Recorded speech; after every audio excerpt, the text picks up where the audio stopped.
दोस्तों नमस्कार। आपका बैंकिंग गाइड चैनल में फिर से स्वागत है और मैं आपका दोस्त संजय कुमार तिवारी। आज हम बहुत ही इम्पोर्टेंट टॉपिक कार्ड टोकनाइजेशन पे बात करेंगे। अभी आप देखते होंगे कि न्यूज़पेपर्स में भी आ रहा था, रिसेंटली काफ़ी इस पर चर्चा चल रही थी, क्योंकि 31 दिसंबर जो है लास्ट डेट था कार्ड टोकनाइजेशन के लिए। लेकिन उसके जस्ट थोड़े दिन पहले 24 दिसंबर को आरबीआई ने डिसीजन लिया कि इसको फिर से 6 महीने के लिए टाइम बढ़ा दिया इसके इम्प्लीमेंटेशन के लिए। तो ये है क्या, कार्ड टोकनाइजेशन क्या है, चलिए देखते हैं। ये देखिए, आरबीआई ने जो है कार्ड टोकनाइजेशन का डेडलाइन 6 मंथ से बढ़ा के जून एंड कर दिया। ये 24 दिसंबर को आरबीआई ने डिसीजन लिया था। तो अभी ये है क्या कार्ड टोकनाइजेशन, चलिए देखते हैं। तो ये समझने से पहले कुछ इंपॉर्टेंट डेफिनेशन है, क्योंकि आगे ये टर्मिनोलॉजी जब आएंगी तो हमको पता होना चाहिए। तो सबसे पहला है card not present transaction. What is called not present transaction? Card not present transaction का मतलब ये होता है कि जब आप कार्ड का इस्तेमाल करते हैं जब मर्चेंट के सामने, तो मर्चेंट के सामने आप फिजिकल कार्ड प्रेजेंट नहीं करते हैं। तो ये ज़्यादातर कहाँ होगा? ऑनलाइन ट्रांजैक्शंस में। ऑनलाइन ट्रांजैक्शंस में फिजिकल कार्ड जो है मर्चेंट के सामने नहीं होता है। आप ऑनलाइन कार्ड के डिटेल्स डाल रहे होते हैं और उसी के आधार पर मर्चेंट को डिसीजन लेना होता है। ठीक है। तो दूसरा जो है कार्ड नॉट प्रेजेंट ट्रांजैक्शन के अलावा इंटरनेट ऑफ थिंग्स।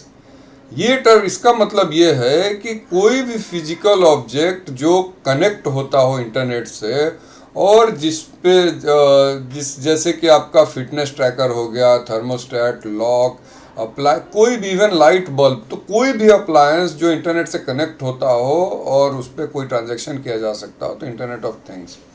ठीक है। इसका सबसे अच्छा एग्जांपल जो है आपका फिटनेस ट्रैकर है।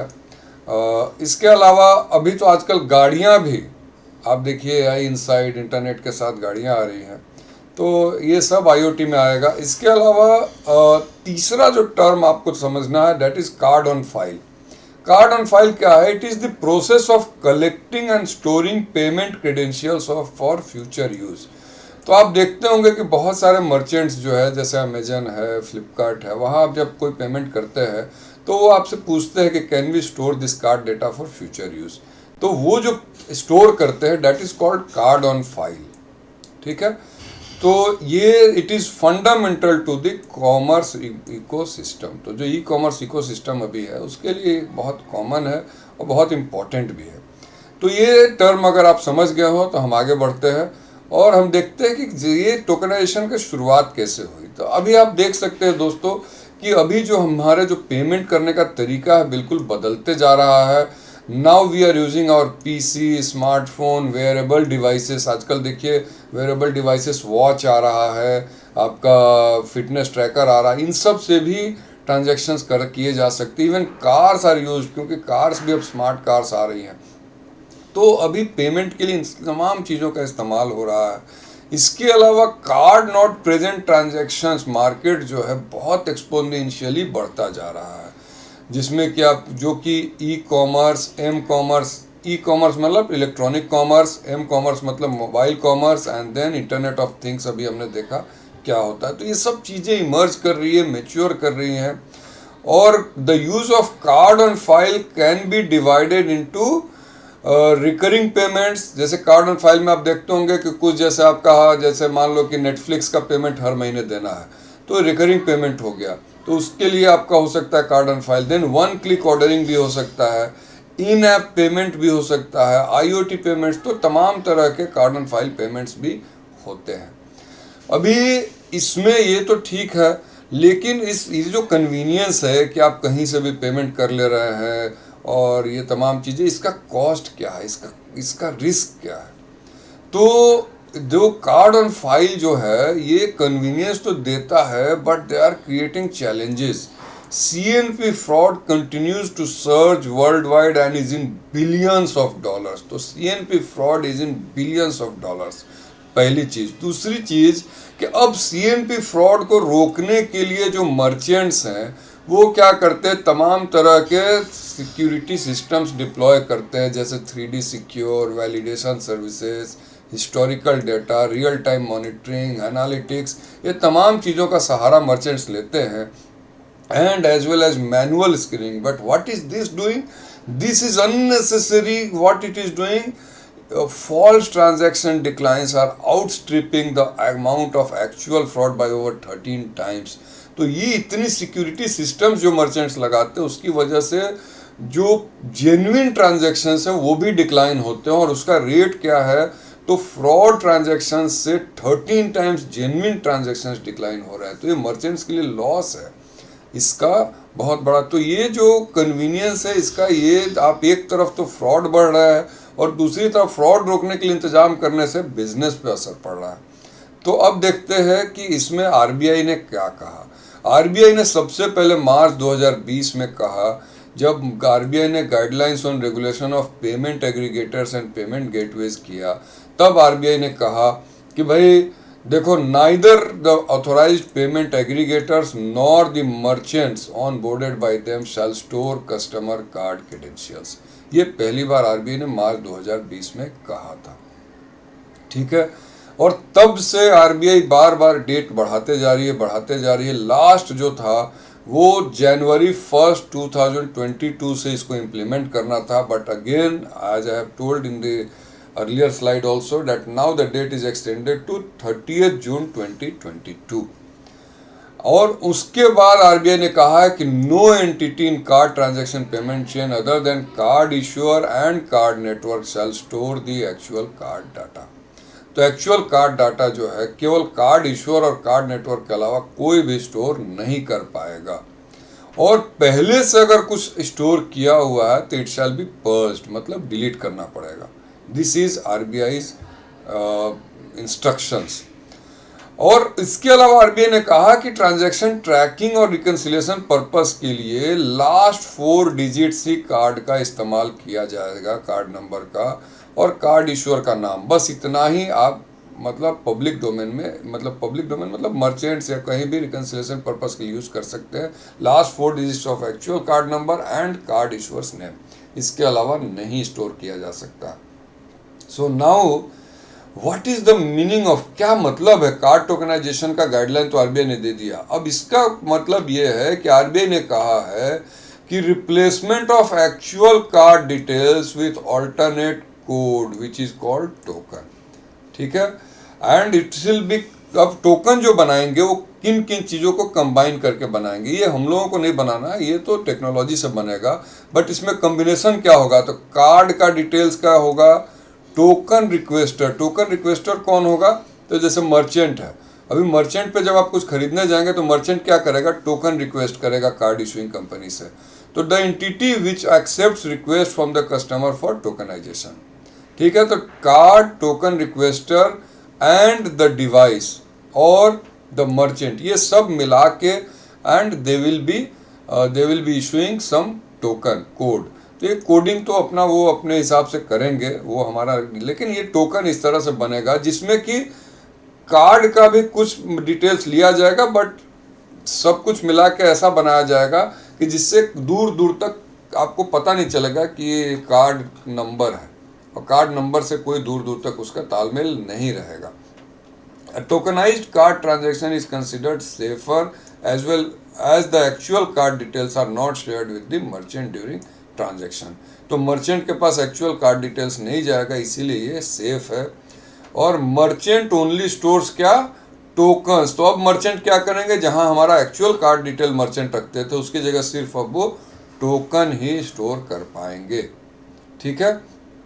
अभी tokenisation delivers various security benefits to the digital commerce by reducing risk and mitigating the impact of malware, phishing attacks. तो डाटा ब्रीच, ये सब जो रिस्क है, जैसे कोई मान लो डाटा ब्रीच कर लिया और आपका मर्चेंट के पास कार्ड डिटेल्स स्टोर्ड था, तो दैट कैन बी मिसयूज। तो वो मिसयूज ही नहीं होगा। अब टोकन लेके वो क्या कर लेगा, टोकन से कुछ नहीं होने वाला, ठीक है।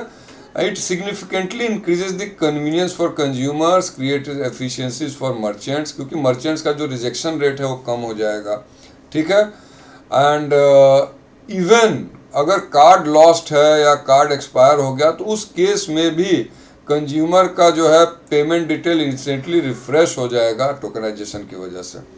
और मर्चेंट को और एक फ़ायदा होगा कि अभी जब मर्चेंट्स हमारे कार्ड डिटेल्स स्टोर करते हैं तो उनको PCI DCSS कंप्लायंस करना पड़ता है। PCI DSS क्या है, payment card industry data security standard है, उसको उनको मानना पड़ता है, उसको कंप्लाई करना पड़ता है।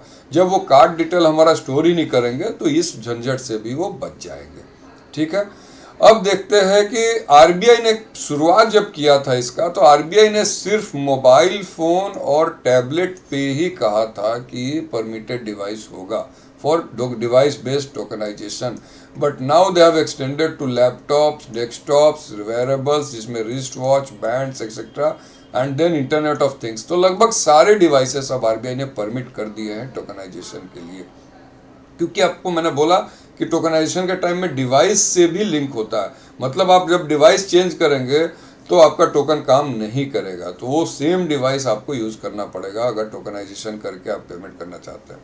ठीक है, देन परमिटेड चैनल्स में आरबीआई ने सारे NFC, near field communication, magnetic secure transmission, MST based contacted, तो सभी मतलब परमिटेड चैनल्स जो है, in app payment, QR code payment, ये सभी के लिए उन्होंने अलाउ किया है।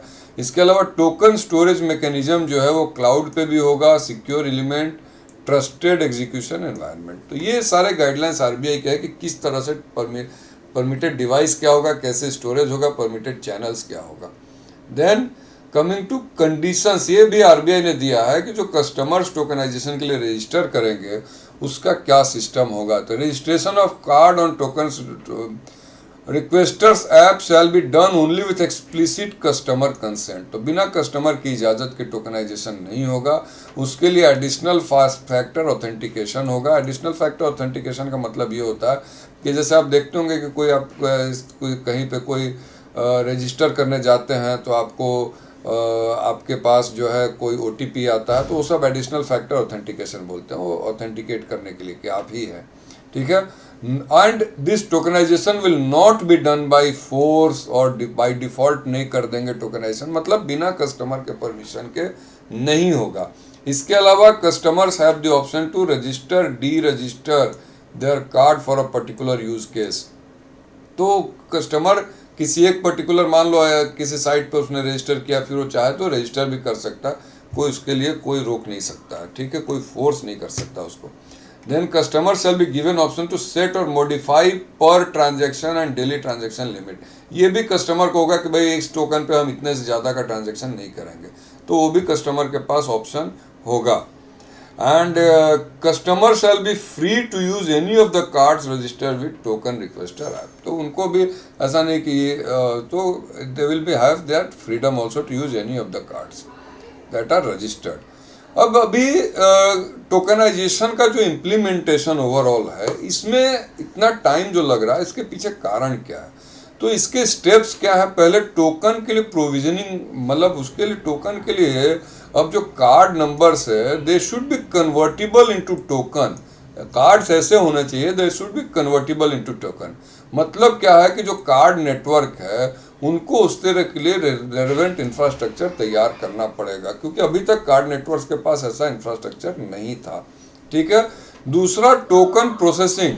अभी अब कंज्यूमर जो है वो ट्रांजैक्शन टोकन से ही कर पाएगा, उसके लिए भी इंफ्रास्ट्रक्चर तैयार करना पड़ेगा। इसके अलावा इन टोकन्स को मल्टीपल यूज केसेस के लिए भी तैयार हो सके वो भी बनाना पड़ेगा, जैसे कोई रिफंड के लिए भी, ईएमआई के लिए भी, रिकरिंग पेमेंट्स के लिए भी। तो इस सभी में टोकन काम कर सके उसके लिए भी इसको तैयार करना पड़ेगा।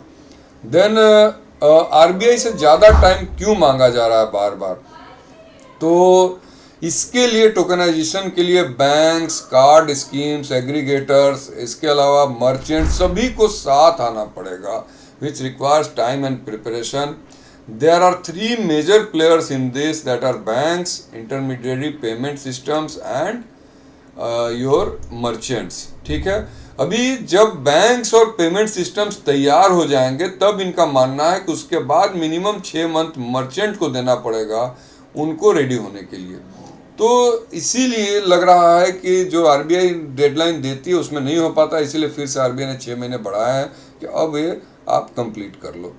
ठीक है, इसके अलावा अदर गाइडलाइंस आरबीआई बोलती है कि this system has to be authorised card payment network जो है इसका एनुअल ऑडिट होगा, और ऑडिट कौन करेगा, तो Indian computer emergency response team, that is CERT in. And then इस सिस्टम के लिए, टोकनाइजेशन के लिए कस्टमर से कोई चार्जेस नहीं लिए जाएंगे। इसके अलावा आरबीआई ने कहा है कि अब वो कार्ड इशूअर्स को परमिट करेगी for to offer card tokenisation service as token service providers. So TSP, they will be called TSP, token service providers. And the facility of tokenization shall be offered by TSPs only for cards issued by or affiliated to them. Sorry. The ability to tokenize and de-tokenize card data shall be with same TSP. ठीक है, तो जो TSP ने card tokenise किया है वही tokenise करेगा।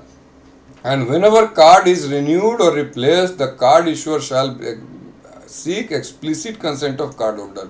मतलब ऐसा नहीं है कि पहले आपने कोई कार्ड टोकनाइज करा था, फिर आपने कार्ड रिन्यू किया तो ऑटोमेटिक वो टोकनाइज हो जाएगा। इसके लिए फिर से आपसे कंसेंट लेके ही कर पाएंगे।